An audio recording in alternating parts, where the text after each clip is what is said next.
This is the Sarasota Technology User Group and Central Florida Computer Society Windows Special Interest Group, or WINSIG, for Sunday, September 14th, 2025. I'm Hewie Poplock. I kind of lead this monstrosity of technology and information, and we do this once a month, and we're glad you're here. Welcome, everyone. This is the WinSig, where we talk about things dealing with Windows, computers in general, and technology in general. Been doing this for many years. We're glad you're here. We've got a good crew to get started. Usually, what I do is I go to the uh, Windows SIG website, my Windows SIG page. I post usually somewhere's a matter of within the week before each meeting. I post the articles that I found in the past month dealing with Windows or computers in general. If you scroll down, you'll find last month's list and then a link to the recording from last month.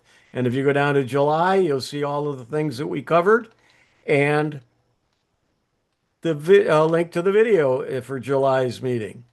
Then, because of a limitation of it'll only hold 6 months on each page, I have created some archived pages. And they go back to 2021. I think I'm going to stop somewhere there because most of the articles will be outdated. So you might want to go through them and see if there's any articles that deal with something you're looking for answers on. So this is our list for this month. I'm going to skip the first one and go to the second one because I want to show you something that I did thanks to Ron Brown and his suggestion, although I didn't do it like he suggested. But let's take a look at what I'm talking about. Okay, so I'm going to go to this page and I'm going to F9. Thank you, Dick.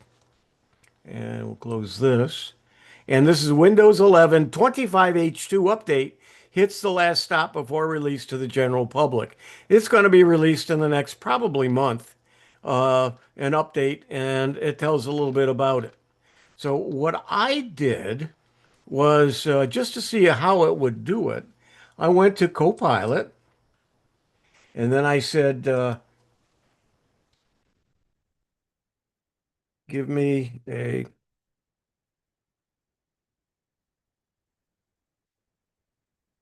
give me a paragraph summary of this page. And there it is. So I'm going to copy this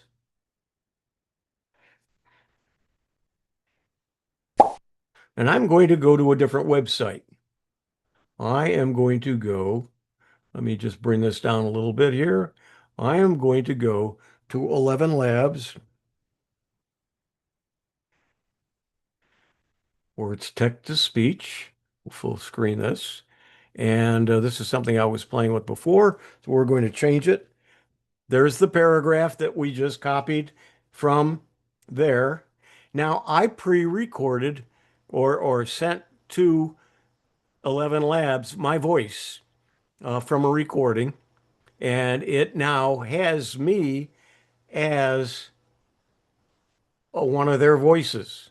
You can't find it. It's in my voices, but I have created my voice. So let's take a look.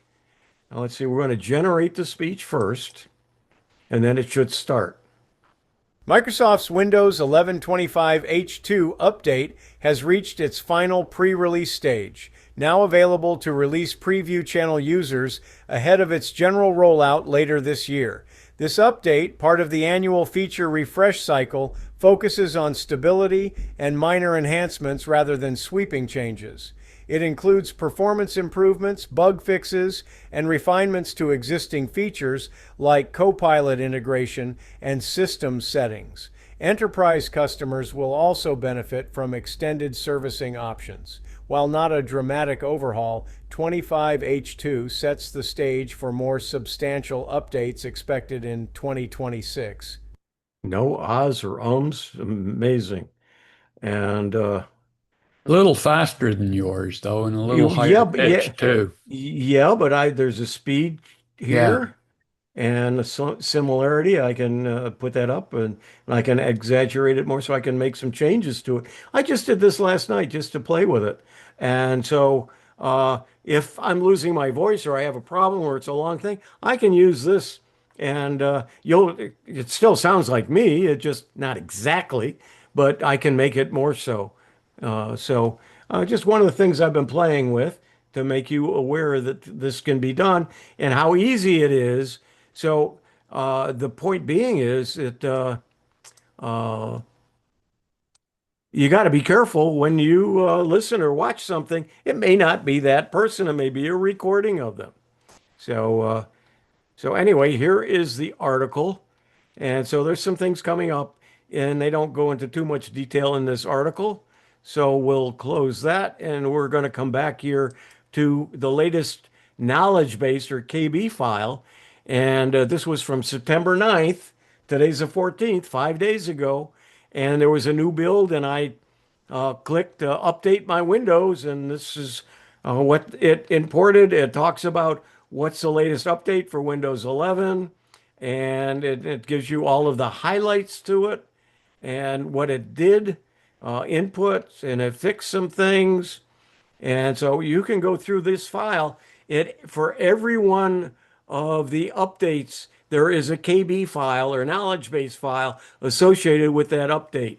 And you can go out to Microsoft and find out what that is. So before you even install it, you can look at it and see if it's something that you want to go ahead and do the update if you don't have it turned on to do it automatically. And let's see, does it say here how to get this update? Known issues in this update. If so, if there are some known issues, they will PS Direct connections failing in hot patch devices. And then it explains what that means, what the symptoms are, if it's something that would affect you. So you can go in and look at any of your updates. Let's go ahead and just do. Um, Go to Windows and Settings and Windows Update. And then I'm up to date as of 7:20 this morning. But what I want to look at is the update history. And you'll notice each one of these has a KB number next to it associated with it. So any of these updates, if you want to know what they do, after it's done, you go to the Windows update history. If it's waiting to be an update for you to go ahead and approve it, it'll also show you the KB number and you can click on that and see what it's actually going to do. Uh, let's go ahead and stop the share for a moment. Any comments or questions about that? It's just a way of knowing what's happening when you're doing an upgrade. Elva?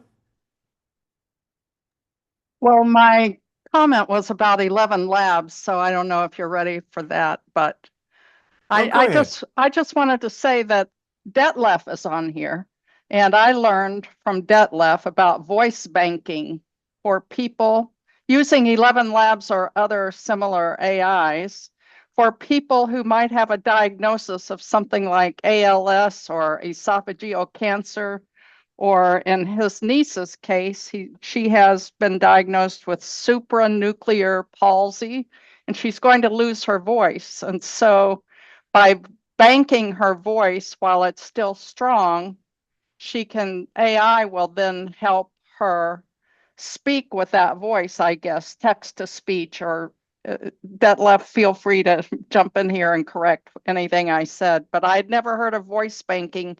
You can look it up on WebMD and it's further explained there. Yeah, actually, that was originally pointed out to me by someone else in one of the classes that I went to. Gloria was one that pointed it out to me. And there are some professional companies that do the voice banking, taking your voice and putting it in a bank so you can withdraw it later on when you don't have one anymore. Because the thing that she was diagnosed with, she's certain to lose her voice within the next year or two.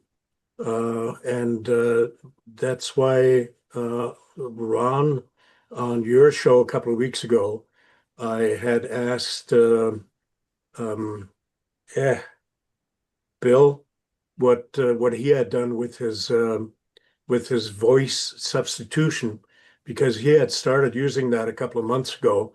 And at first it was a British accent, and then the longer he played with it, the more it got to sound like him.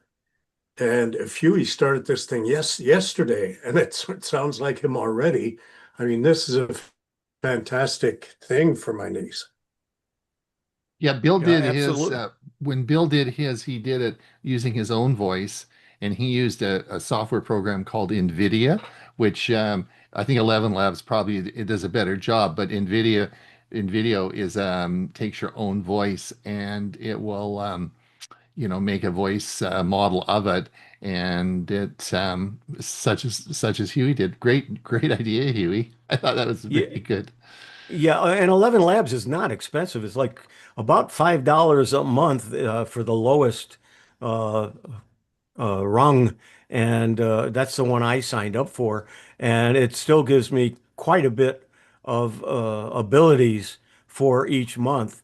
And uh, if, the thing about 11 Labs is it's used by a lot of these other programs. So once you create it in 11 Labs, a lot of programs will import that voice. And you're able to use it in other programs. Where I believe in InVideo, you can only use it in InVideo.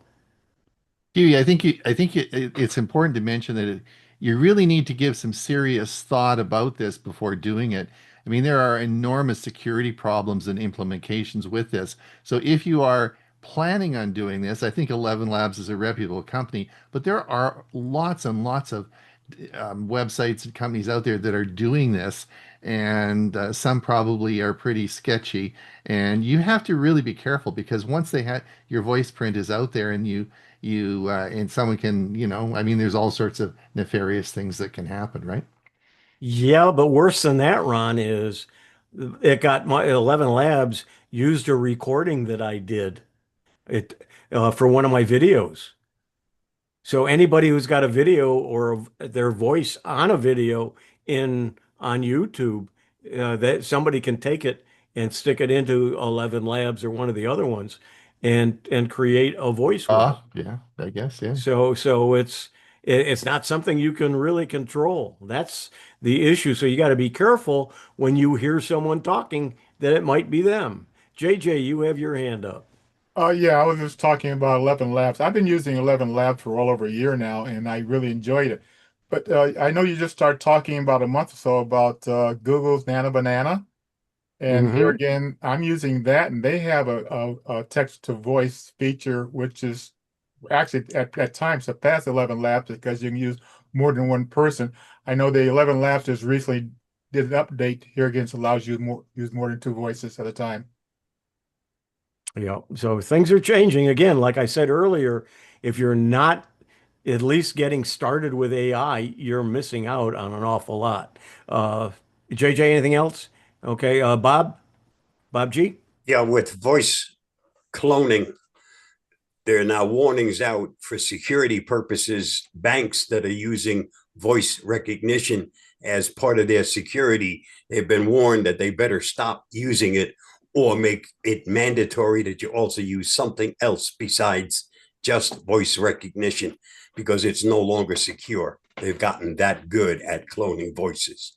Yes, it's amazing. Yep, as I said earlier, for every step we move forward, the bad guys have learned how to use it as well. So, okay, let's venture forth and share, and we can close this. We're back here. Next item, and that's the one that I did look at. Uh, so we've already really seen that the 11 Windows 11 25H2 will probably be coming out I would say in the next month. In what I'm reading, there's not going to be a lot of changes, but what you might want to do is see what they are and make sure that you do update somewheres. If you want to wait a month or two, you can do that. but I wouldn't wait too long. They do fix an awful lot of security holes and that sort of thing in each of the updates. All right, here's one that I always wondered, but I wasn't about to unplug or turn off my computer. What happens if you turn off your computer during an update? And F9. I think I'm in the wrong one here. Come over here. No, I'm in the right one. Why isn't it working?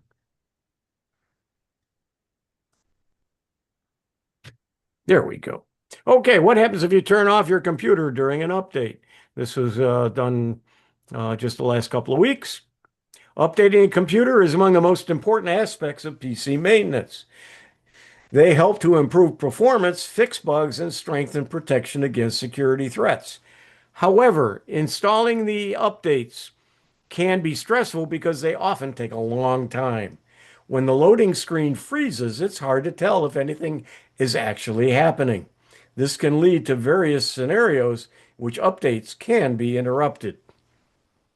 If you've been waiting a long time on a loading screen, it might force a shutdown out of frustration, or you might, hoping it would fix the stuck update. Other times the power cuts out unexpectedly, or laptop battery dies mid-update. Then there are instances where you might accidentally close the lid or unplug the desktop while the process is still running. When any of these things happen and the device is turned off halfway or partway through an update, you tend to assume the computer will boot up normally and the update will resume on the next boot. Unfortunately, that's not the case. When the installation process is interrupted, there's a risk that the computer will not function normally or at all the next time we open it. For Windows computers, this may lead to endless restart loops or annoying pop-ups with the message, Windows couldn't complete the updates. And for modern macOS devices, Big Sur 2020 onwards, they are more protected from these interruptions since their updates are applied to a separate system snapshot of the startup disk instead of the active system volume. Thus, they can simply revert to the previous version of their software update. Chrome OS does the same thing. However, this doesn't make them completely foolproof against issues stemming from failed updates. So why turning off a computer mid-update doesn't always break the device? System update has two phases, download and installation. During the downloading phase, the computer is simply retrieving all the files and data comprising the update from an online source. There's a minimal risk, but there is a risk if you accidentally turn off your PC during this phase. Either it will resume the download where it left off or start a new download if the files from the previous attempt got corrupted. In both cases, your computer or laptop will not be harmed by the sudden interruption. On the other hand, if you turned off your computer during the installation phase, there's a big possibility that the system will experience hiccups or more serious issues the next time you power it on. Computers flash the warning, don't turn off your PC during this phase for a reason. If the new software is a major update, it usually involves a replacement of system critical files. Interrupting this step can severely affect your computer, such as failure to restore the previous version of the system, as manifested by the random appearance of blue screens of death, BSOD errors on Windows, forced restarts, or worse, the system becomes unbootable. And to prevent any of these from happening, you should always allot time for the system updates. Sometimes they'll sit there long as it's still doing something. If something's going round and round, something like that. It probably isn't caught in a loop. It's just taking an awful long time. I've seen it where it's taken a day or two to complete an update. If it was a big update and your system is slow and you don't have a lot of room on your drive and so on. So the best thing to do is just let it be. no matter how long it takes until it finishes. If it errors out, it will tell you that it errored out. It stopped or something happened. Uh, if you can't do it the moment an update rolls out to your device, you can opt to pause updates on your Windows computer or schedule the update on your Mac OS device. And then the article goes on to how to fix your computer. And so what you want to make sure you do that you read through this. Now, one of the big things is back up your computer before you do any operation where you're updating your system. Back it up. And if you can, do a system update where you are doing the entire system so you can get it back to the exact point where your update is. Otherwise, if you have to reinstall Windows, at least have your data backed up so that you can reinstall and have the data still available to you. If you don't do any backups and that something happens while you're doing an update, and it can, you're SOL. And comments. Bob, your hand is up. You're muted. Windows 11 now has Windows Quick Machine Recovery. That will help you in something like this because it'll fix the problems. Hopefully. Well, hopefully. I haven't had to Yeah. use it, but that's one more tool in the toolbox. Yeah, I was hoping for it. It wasn't available yet when I had all my issues, but it turned out the issues weren't software related anyway. Yep. But yeah, Bob, good point. Walter, your hand's up. Yeah, I've noticed an awful lot of times when Windows updates in a download mode, it takes forever. You can download a whole ISO of Windows in a matter of minutes, but it takes tens of minutes, seems like sometimes, to download the updates. And I don't understand that. Don't know if anybody has any comments on that or not. I'm guessing that because of so many people doing downloads, they've really make it so it's a very small bandwidth that you get. Because I've got gigabit access and it's no faster for me than it would be for you. Yeah, I've got So, gigabit also. yeah. It hasn't gotten any faster since I got it. No. Yep. Dave, your hand is up. We're not hearing you. Okay, I'll come back. Okay. I did hear that. Any other comments? So the point being is don't unplug your computer while it's updating. Uh, don't get nervous and think, uh-oh, something happened and shut it off. Don't close the lid on your Test. laptop. Yep, you're still testing. Uh, and so let's go on and see if, oh, Dave's back. Okay, good. Okay, can you hear me now? Yes, we can. I noticed after I do the download, install, and after the restart, there seems to be a point about 30% in when the system tries to reboot itself. So it does like 30% of the installation after restart, and then there's a second part that it does after that. So I always notice like the 30% point that said, okay, it's going to reboot itself again. I don't know if you've seen that. Yeah, I think it happens in different places depending upon the version and what they're doing when they when they're doing the update, and it has to do with us when it gets to a certain point, it's got to put that into effect, and so it reboots. So that part is now working, and it goes to the next step, or it requires you to do something else.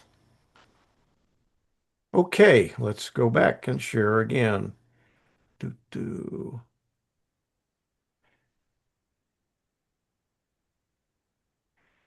Okay, so that's that article. And 10 Windows settings I never leave on default. And that's, and I don't want ads. And click there. And then F9. 10 Windows settings I never leave on default. That's from this particular person, not from me. Let me go ahead and close that, make it bigger, or at least center. Telemetry. Windows telemetry is Microsoft's way of collecting data on how you used your system. They claim to do it for improving the overall user experience, but I'm not comfortable with my computer constantly sending data about my app usage, system performance, and hardware configuration to Microsoft. So he explains how to disable it. I'm not going to go through each step. If it's something you're interested in, go to the article. Grab the article, save it, and then follow it. The next thing is advertising ID. Windows generates a unique advertising ID for each user, which app developers and ad networks use to track you across apps. This works a lot like browser cookies, allowing advertisers to serve you personalized ads on your browsing or app usage history. And you can turn that off. Does it turn off the advertising? No way. What it does, it shuts off ads that might be something you've searched on or something you've looked up or something like that. They're going to send you, if you turn this off, they're going to send you ads on things that you may have absolutely no interest. And so, are you winning by turning that off? Maybe. If you turn it off, you might get some ads that might sound interesting. However, if you leave it on, you might get ads to something you are trying to find, and it might be helpful to you. So it's a thing that you're going to have to decide for yourself. Location services. The location services on your PC aren't as accurate as those on your phone, but they serve the same purpose. This setting is enabled by default and can expose sensitive information about your daily routine and habits. Even if you trust Microsoft with this data, any app on your system can potentially access this information. And they tell you how to disable it. Disabling location services on Windows will break some functionality like automatic time zones and Find My Device. If you need location services enabled, I recommend that you check Let Apps Access Your Location section right below the location services setting to ensure only the required apps have access. 7. Automatic app updates in the Microsoft Store. Microsoft has made it impossible to permanently disable automatic app and Windows updates. You can now only pause them for up to 5 weeks. Here's how you can get some control back. And it gives you a way to do that. Automatic updates are generally good for security, but Microsoft Store updates have been unreliable for this person as for long as he's used it. For more permanent control, you can use the Group Policy Editor on Pro or Enterprise editions. If you have the Home edition, the Group Policy is not available. And if you have the Pro version, you're going to have to read up on what Group Policy is and how to make changes in it. The sixth one, Windows Update, active hours, and restart options. Nothing is more frustrating than Windows deciding to restart to install updates in the middle of your work or in the middle of a Zoom conference or meeting. The default hours, active hours go from 8 a.m. to 5 p.m. and don't really suit his real world usage patterns. So you can change the hours in which updates will not occur. So let's say you use your computer from 8 in the morning until 10 at night. So you can say, okay, I want it after 10, then do any of the automatic updates or restart that are necessary. And then you leave your computer on when you're done with it, and it will do that. Untrusted font installation. This is more technical setting that's been overlooked by many people. However, it's important for security, especially if you work with custom fonts. Windows allows programs to load fonts from anywhere on your system, which can be exploited by hackers for privilege escalation attacks. Unfortunately, changing this setting requires Group Policy Editor. Uh, but there are ways to do font installation, which I have done because I use, let's say, a PowerPoint template that is using a different font than I have in my system. And I can download that font and install it on my computer and then use it within PowerPoint without getting error messages. Doesn't hurt anything because when it can't use the font that you specify, it'll pick something it thinks is close to it. So it may not look the way you want if it's not working properly. File and printer sharing over public networks. Unless you know how network sharing works on Windows and enable this feature by default, file and printer sharing should never be enabled on public networks. And here's how to disable it. And auto connect to suggested open hotspots, dynamic lock, and OneDrive backup. Windows automatically enables cloud backups to your OneDrive account during setup. This means your desktop, documents, pictures, music, and video folders are automatically backed up to OneDrive, except you only get a 5 gigabyte of free space and it runs out faster than you think. Disabling this simple matter of unlinking OneDrive on your PC, and this tells you how to do it. Additionally, he uninstalled OneDrive and several other unnecessary programs using FreeTime Tech's Windows 11 debloater tool. I've never used that. It's one of the best hacks if you want a faster, cleaner Windows 11. Windows 11 isn't cut out for security or privacy out of the box. There are benefits to letting Windows invade your privacy, but ultimately, the balance of convenience to privacy is for you to decide. So with OneDrive, you want to do some research on OneDrive to decide if you want to leave it in place, what things you want backed up to OneDrive and what things not. So you can have certain things that you leave and you can have OneDrive files, you can have files in your OneDrive that may not be available on your hard drive as well. And with that, Marilyn, you have your hand up. Yes, thank you. Since this article pertains to Windows 10, how much of it is relevant to 11? Probably most. I would take a look and see, but I don't think those kind of things changed much in Windows 11. I don't have a Windows 10 machine, so I can't help you. And I haven't tried looking up those. You have an 11 though. I have 11, yes. Yeah, me too. So I was just wondering if I needed to pay attention to any of that. I would take a look and see if there's anything you're concerned about. See what the settings are and what they're set at, and see if you want to change them. Okay.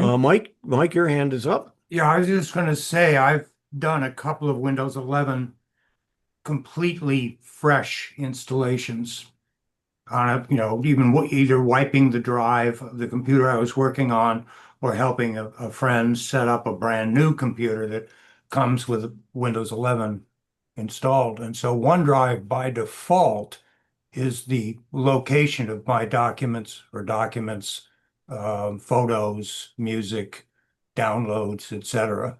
And you as the user of the computer, first of all, have to realize that's where your files are actually located and will be until you've used up the storage that OneDrive has, and then it overflows to your computer. And it also caches some of that information on your computer. So it's sort of it's a system.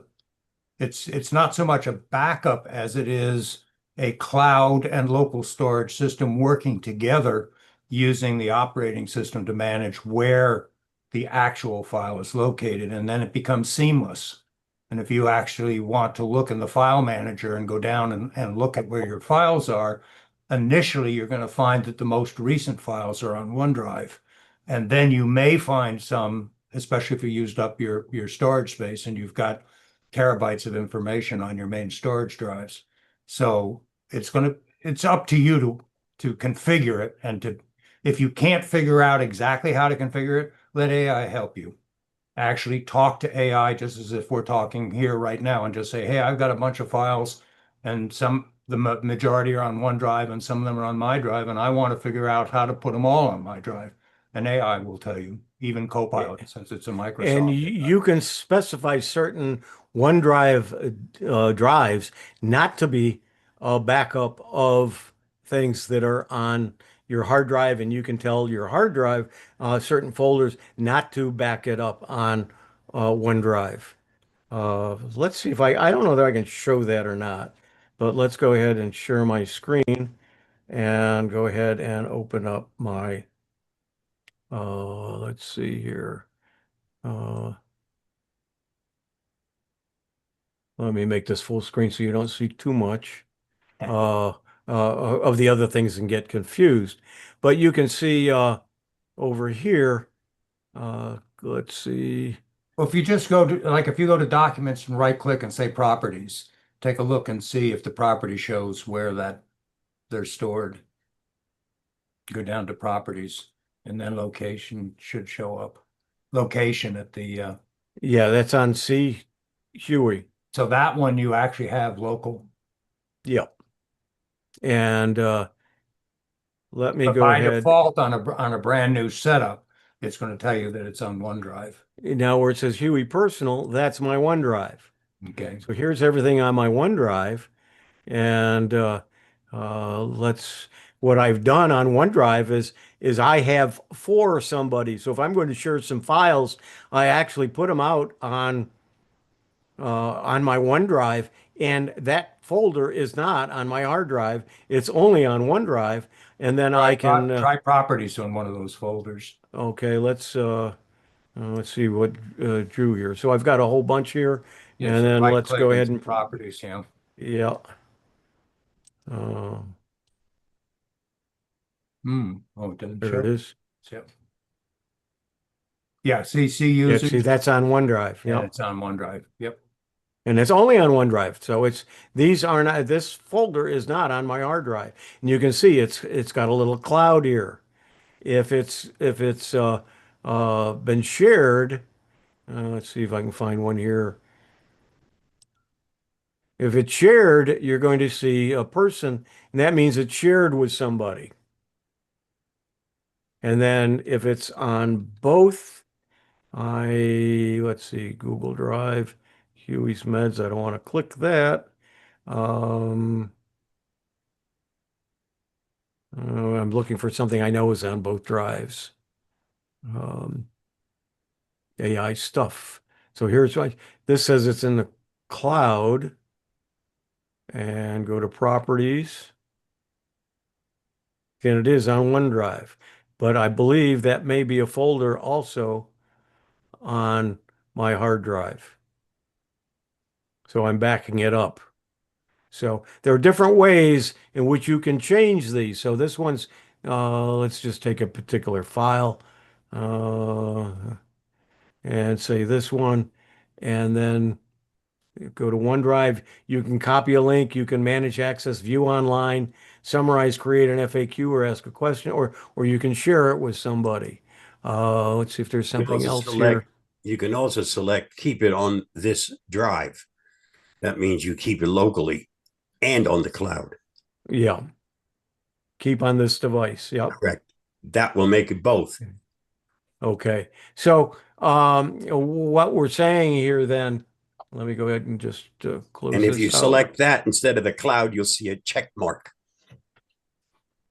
So I think what we're saying here is some of you are confused with OneDrive, and it's your choice, and you can do some settings, and you may have to do a little research on how to do it. This article might help you, but it's not an article designed for that. It's only to tell you that he turns it off. But you can use OneDrive and have it on your system, but only keep certain things on your OneDrive, only back up certain folders from your hard drive, and then have things on your hard drive that's not in OneDrive. Elva, your hand is up. Yeah, over the last year or two, I've been switching from being a primarily Microsoft user to Google. So I didn't realize when I was backing up my folders to Google Drive, then when I go to open a PowerPoint or a Word document, it opens, of course, in the Google app instead of PowerPoint. It'll open in Sheets, and it may not look the same. It, the images are skewed or whatever. So I'm just learning about OneDrive. I just have never used OneDrive, but I guess I'm going to start backing up everything to OneDrive so that when I need to open a PowerPoint, it's going to open in the right app. It's a Yeah, pain in the shoe. absolutely. And I have a 2 terabyte hard drive in my computer, and I have 1 terabyte of space on OneDrive.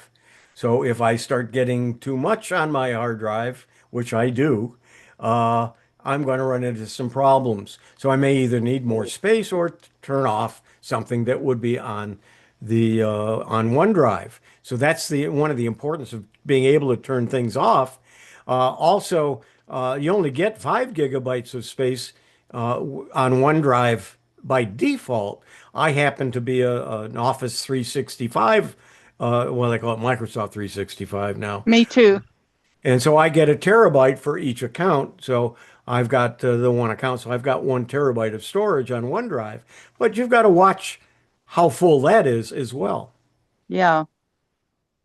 I have a terabyte of storage on my PC, but I've just been backing up to Google Drive. But then when I go back or I send a link to my group, where I've hosted a Zoom meeting or whatever, and back up my PowerPoint and try to, share that with the group. I didn't realize until recently that when you open that in Sheets, it's not necessarily, it doesn't look pristine the way it did in PowerPoint. Is it still a PPTX file? No. Okay. Well, yeah. Because if it is and it's opening, that means your default app for a PPTX is pointing to the Google slides instead of the PowerPoint. On my So, computer, it's still a PPTX, but And you can open yeah, it with PowerPoint, just right, PowerPoint yeah. instead of. right. Right. It's just when I send a link, when you use MailChimp, for instance, Yes. you can't do attachments, right? You just have to send a link for people to share files for a Zoom meeting that I may have hosted. Yep. And so when I share a link and send them to Google Drive, I didn't realize until recently that it may not look as good as it did when I created the document. Yeah. Anyway, that's all I had Yeah. to say. Yeah, that's PowerPoint is sometimes they go back and forth very nicely, and sometimes they don't. And that is one of the problems of creating in one and using the other. Any other hands up? No, I don't see anything else. Let's go on. Share. And we can close this, close this.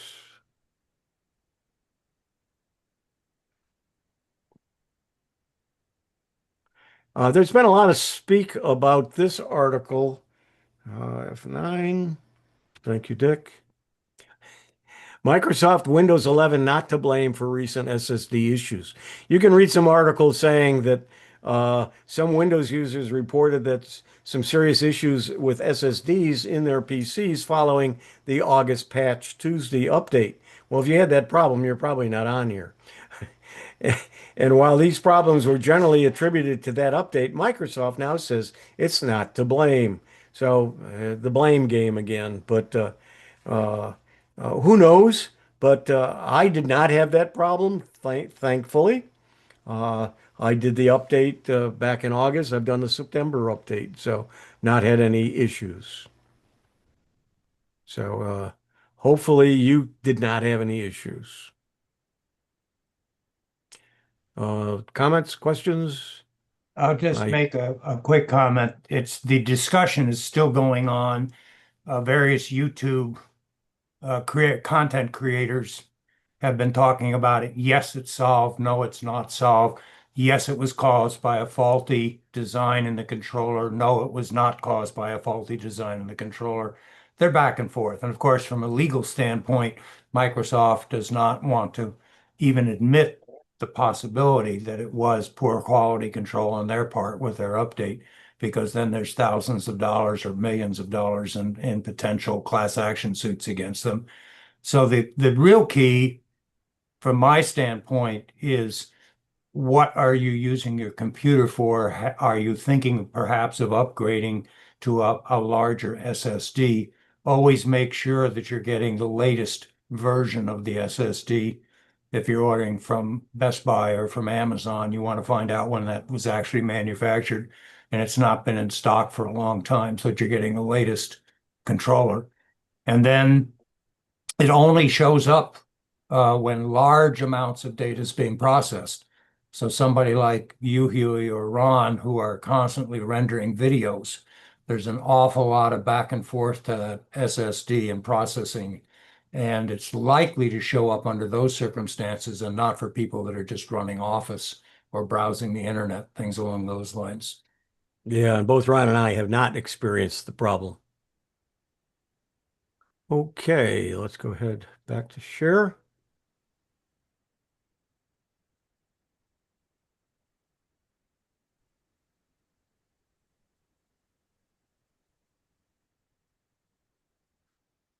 Windows 11 tests.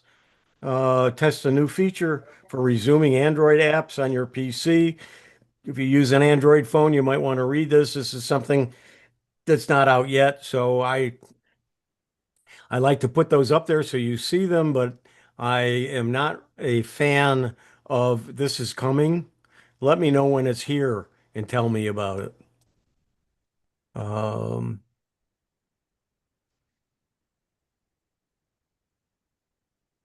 okay, let's take a look at this article.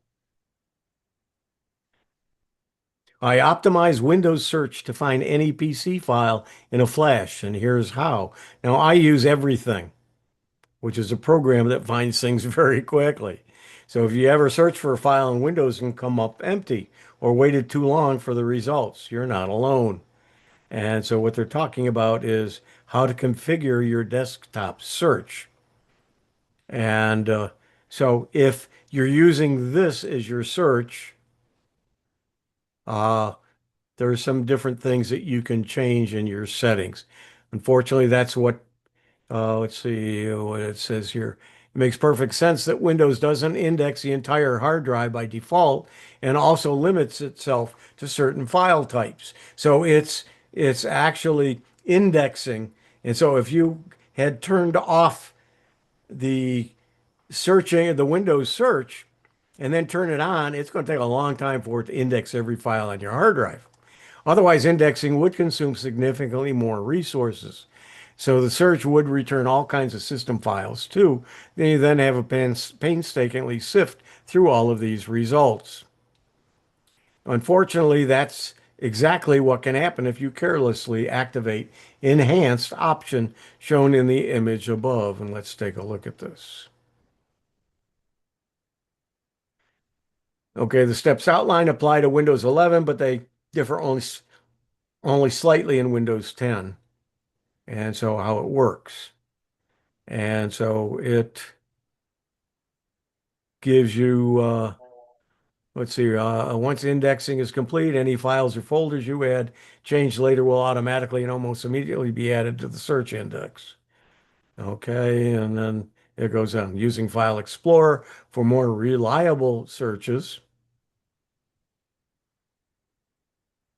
And if you know that when you open up a folder and let's say you're in documents,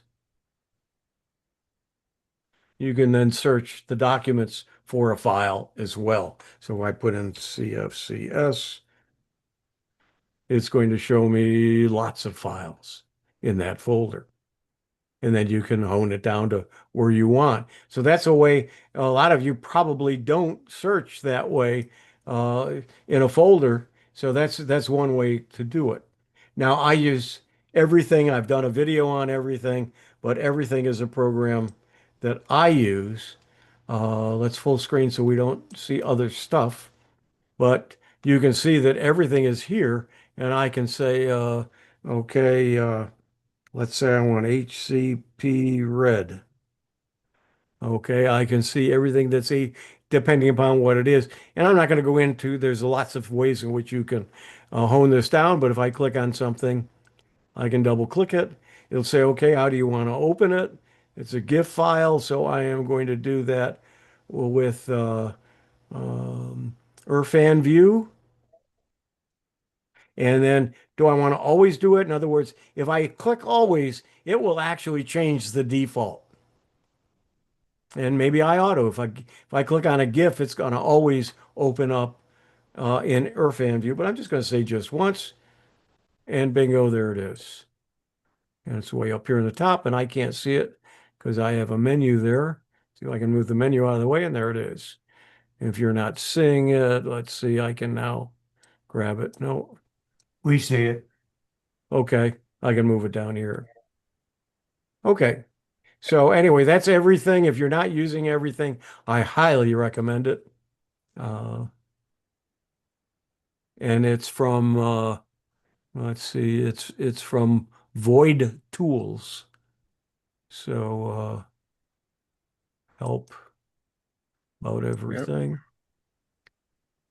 Void, VOIDTOOLS.com. And then you can download it and install it. Okay, let's move this out of the way again.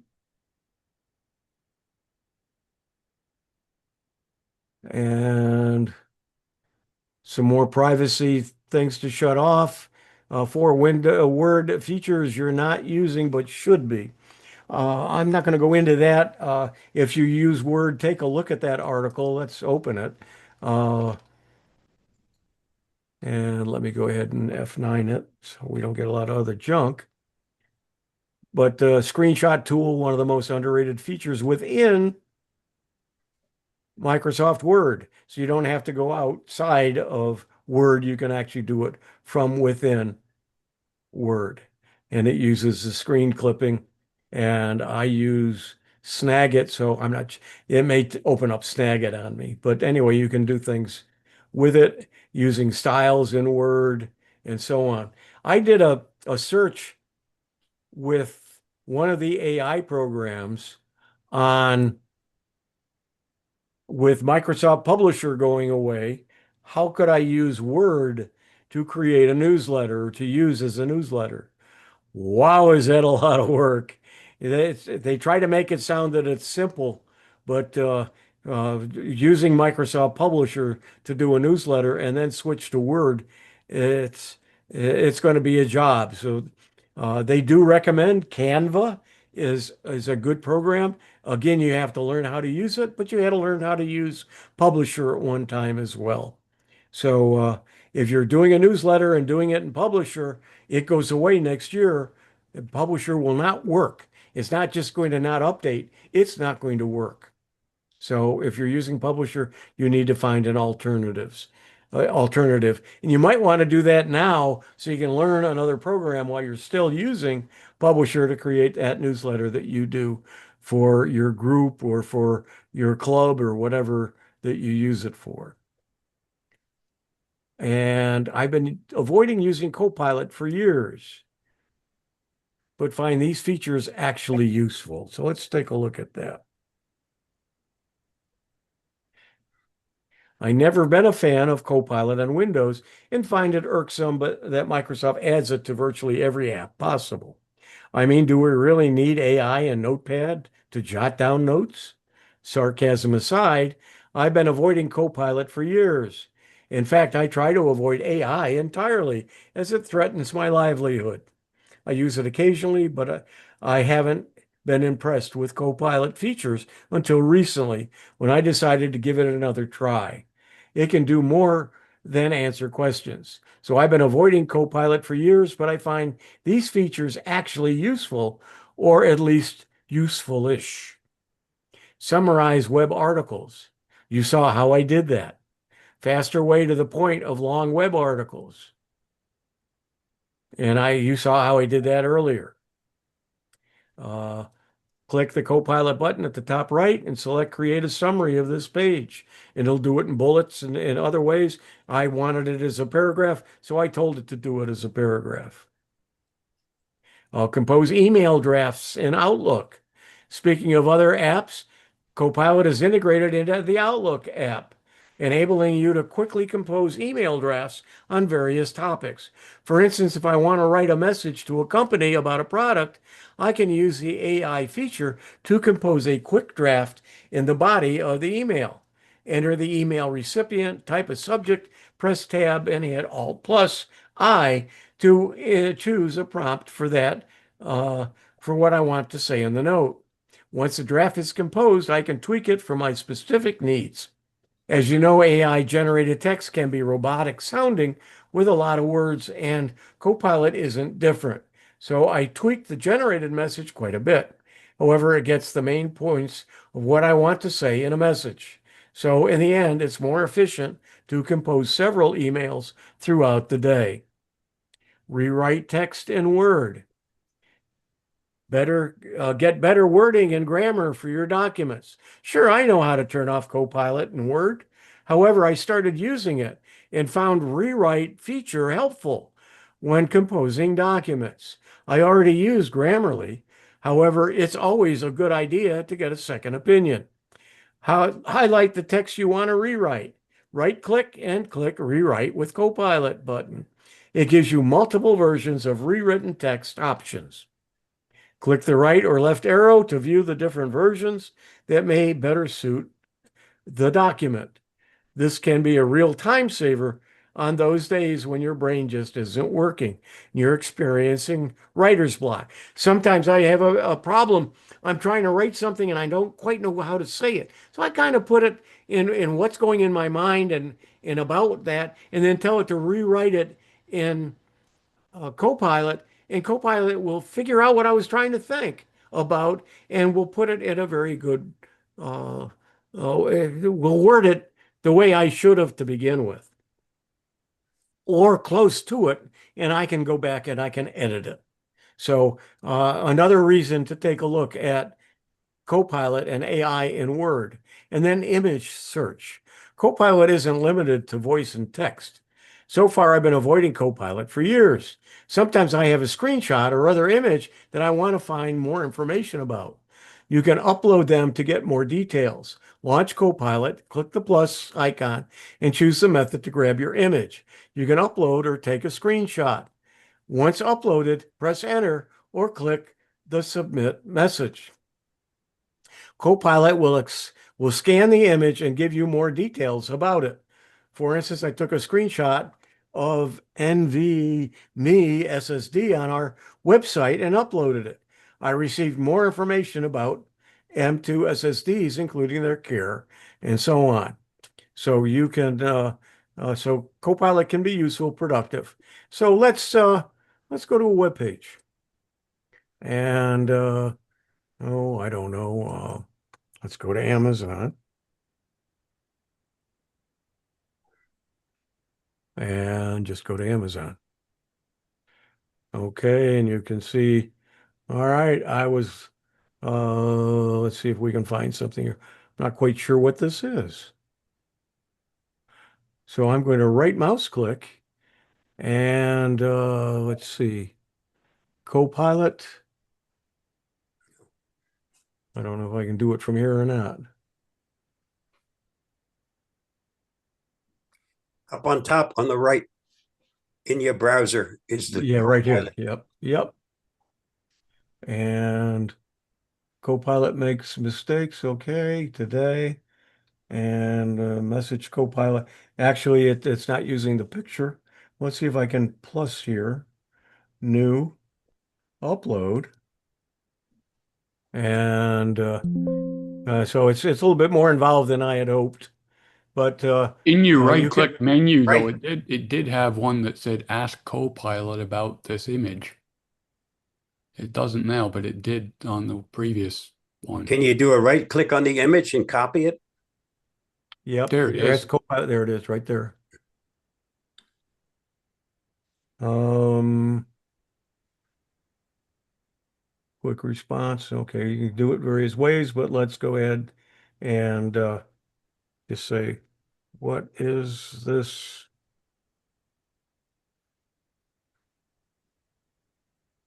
used?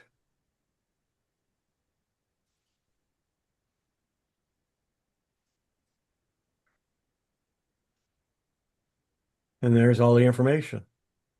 So if you have a particular question about it, I wouldn't know what to ask, but how about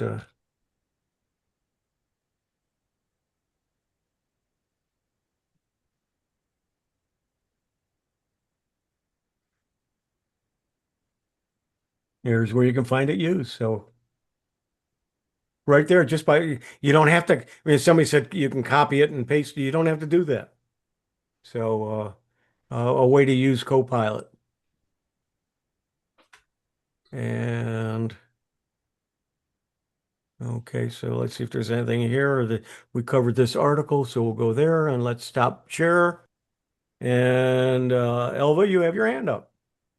Yeah, you were talking about screen prints, and I used to, when I wanted to save a screen print from a Zoom meeting like you're showing, if there was a print screen that I wanted, I used to hit print screen, which would put it into my Clipboard. whatchamacallit, Clipboard. clipboard. And then I would open an email and paste it into the email and then send that email to myself. And I didn't realize that all I had to do was push the Windows key with print screen and it automatically puts it in my pictures and a screenshot folder that is automatically there. So if I just hit Windows, the Windows key plus print screen, it captures that print screen and puts it in pictures and screenshots. Okay, and where does it put it? Let's take a look. Okay. Pictures, screenshots. Log in through the Google Home app. Trouble is, if you've got multiple monitors, it captures both monitors as well. Okay, Oh, I don't have multiples, so the and 813. You're not sharing your screen, Huey. Oh, okay, yeah, but I can't find it anyway. But I'll go ahead and share my screen. And then snippet will also pretty much do the same thing. Yeah, so share and screenshot. Let's go ahead. I find it easier sometimes to go ahead and do the details.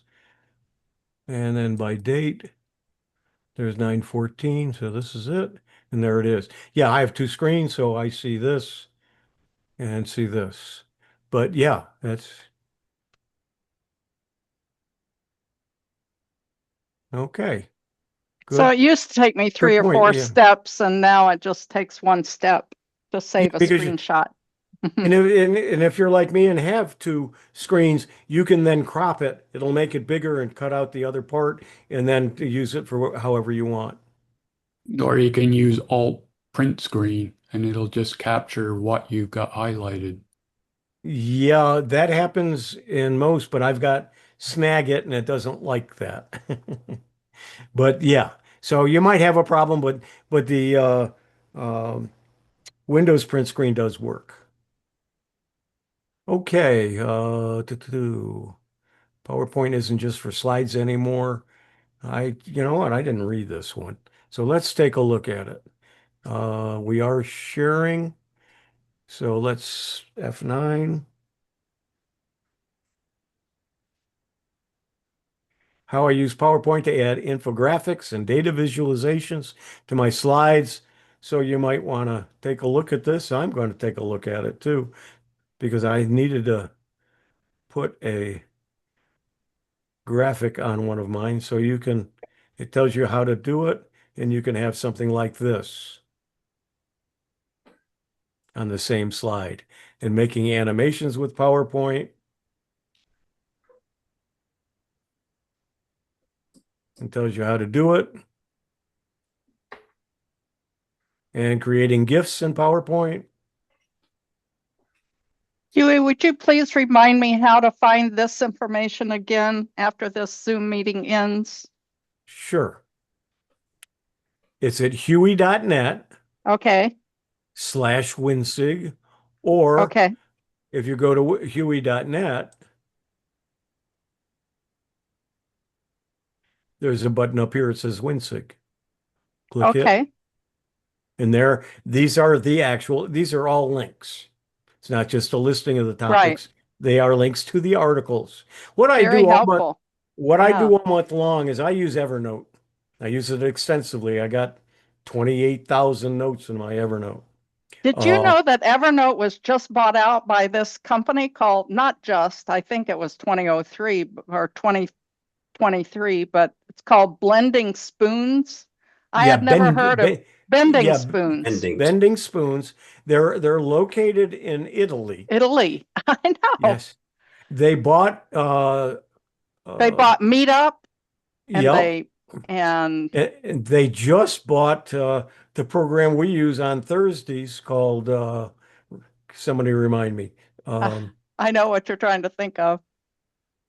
The program we use on Thursday to broadcast Tech for Senior live. StreamYard. StreamYard. StreamYard, yeah. They just bought StreamYard. So they and Evernote, they did raise the price considerably, and that's why I know Drew has switched from StreamYard to some others that he had a question earlier about that he's trying to figure out a way to use it. But I've been using Evernote since 2008. As I say, I got over 28,000 uh, uh, notes in it, and it searches immediately. It finds everything that I want.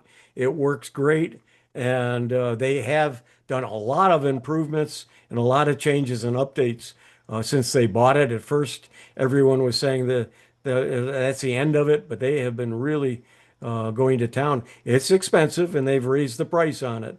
But boy, it saves everything I want it to, and I can use it from my phone, my iPad, and my desktop, or any desktop, and I just save it to Evernote, and it's when I open Evernote anywhere else, it's there. I did a presentation on Evernote many years ago. I probably ought to do another one, but that was when they still had the free version. They do have a free version, but it's so limited, it really only gives you a taste of it, and then you have to go ahead and subscribe to it. But I just to just show use you, the free Google Keep app, but yep, that's that's one of much the alternatives. But right. let me bring up Evernote here.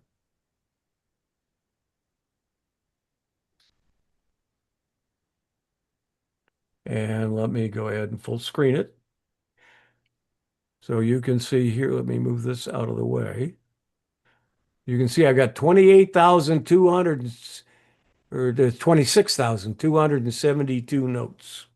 But Wow. if I want to search on, let's say, mayor, there's my search. Hmm. And one of the things about it is, let's see if I can find,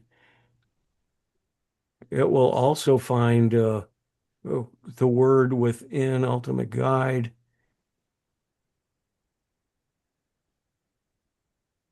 I can't find it right away, but it'll even find the text in a picture, even if that picture is not text, doesn't have text. As such, it's just a picture of text. But I can go to any of these articles. Bingo, it's there. There's my article. Wow. Mm-hmm. And let's see. Okay, here's some things.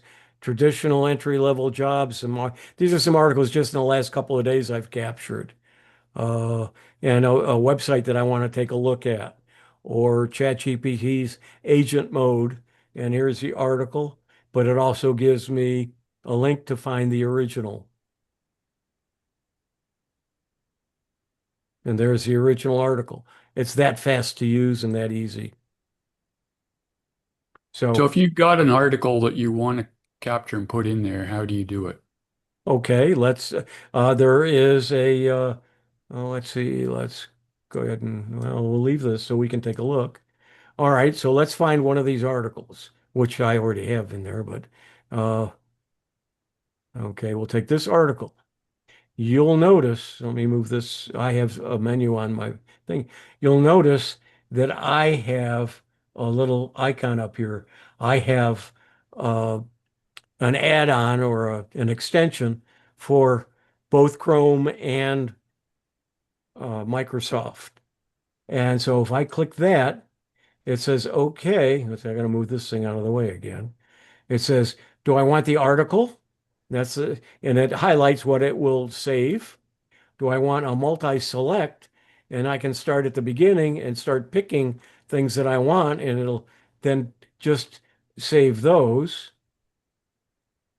Let's go ahead and do that again. A simplified article, and it really takes a lot of junk out of it and just gives me a simplified article. I can do a full page, I can do a bookmark, and I can do a screenshot. And then I can put it in some kind of a notebook, but I don't, I just, I do it so quickly. So let's just take this one, and I am going to save the article to save clip, syncing. It's there. So now I am going to. And what is it saved it as? An HTML or? No, it's come here. There's the top. It's still adding some. It's 4 features. There's the article. I click there. There's what it just saved. That's pretty good. And I can edit this. Yeah, to answer your question, it's not in an HTML format. It's in whatever Evernote's format is for their native file structure. But you can share it.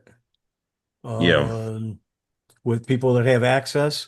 You can export it. You can And you sure. can You can edit share it, it on the Hewie? internet. Yeah. You can edit it? Yep. Yeah, that's all editable. Wow.